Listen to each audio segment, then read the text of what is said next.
Question number 13। इसमें क्या कहा जा रहा है आपसे? ऐसा लरोरा बुक है, यहाँ एक सर्किट दी गई है आपको, सर्किट दिख रही होगी आपको। इसमें क्या क्या है? एक ये 6 वोल्ट की सेल हो गई, एक रेजिस्टेंस ये दिया गया है, एक रेजिस्टेंस ये दिया गया है, यहाँ पर एक रेजिस्टेंस और आपका 30 ओम दिया गया है, यहाँ पर एक अमीटर दे दिया गया है, और यहां से एक इस तरह से एरो लगा करके एक वेरिएबल रेजिस्टेंस के लिए रिहोस्टेट जैसा बनाने का प्रयास किया गया है। अगर इस तरह का सिंबल बना रहे हैं तो समझ लेना कि ये वेरिएबल रेजिस्टेंस की बात कर रहे हैं, रिहोस्टेट की बात कर रहे हैं, ठीक है। या कहीं कहीं इसको हम ऐसे बना देते हैं, ऐसे कर करके ऐसे लगा देंगे तो भी समझ जाना कि ये वेरिएबल रेजिस्टेंस है या रिहोस्टेट की बात कर रहा है, ठीक है। चलिए, यहां पर इसकी वैल्यू कितना दी गई है?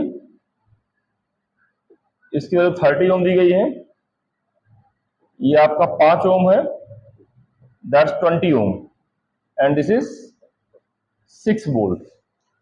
अब क्वेश्चन में बोल रहे हैं the resistance of rheostat shown in figure is 30 ohm, neglecting the meter resistance, इस एमीटर में कोई रेजिस्टेंस नहीं है, find the minimum and maximum current through the ammeter as resistance of rheostat is varied, ठीक है ना।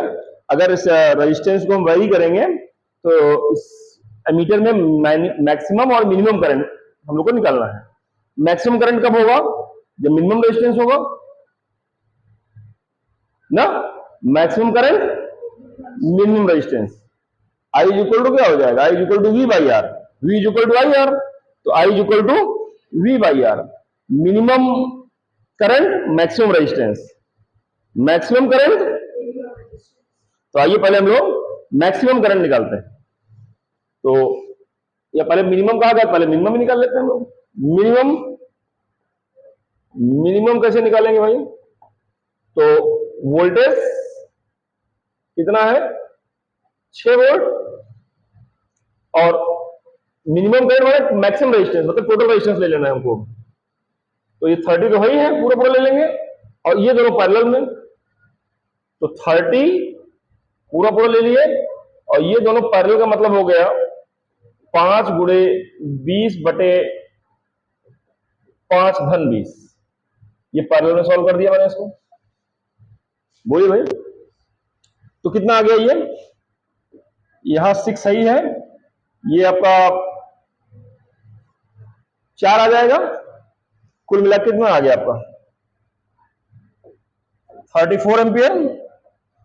इसका अगर आप गुणा भाग करना चाह रहे हैं तो कर लीजिए जरा। कितना? 6/34। कितनी मिनिमम करंट आ गई भाई? 0.176 ampere. That should first answer, ठीक है। एंड मैक्सिमम करंट कितना हो जाएगी? तो मैंने कहा मैक्सिमम करंट तब होगी जब रेजिस्टेंस मिनिमम होगा। तो मिनिमम किसको कर सकते हैं? ये 30 वाले को वेरी कम कर लीजिए, 0 कर लीजिए। मैक्सिमम खींच देंगे 30 हो जाएगा, मिनिमम ला देंगे इस पार तो 0 हो जाएगा। तो 6, और अब केवल रेजिस्टेंस है इतना। ये कितना आया था आपका? 4 आया था। कैसे आया था? ये सॉल्व किए थे हम लोग, R1 into R2 upon R1 plus R2। तो यहां 4 रख लीजिए चुपचाप ना। 4 1 जा 4, और 4 5 जा, ये आपका आंसर आ जाएगा। यहां कोई नया फार्मूला नहीं लगाया मैंने, I is equal to V upon R equivalent लगाया हुआ है। और ये मैंने कहा मिनिमम करंट कब होगी? जब R इक्विवेलेंट मैक्सिमम होगा। कब होगा? जब ये R इंट्रोड्यूस हो जाएगा 30 में। R मैक्सिमम, I मिनिमम, और फिर R आपका मिनिमम, तो I मैक्सिमम। बात समझ में आ गया? कोई डाउट इसमें?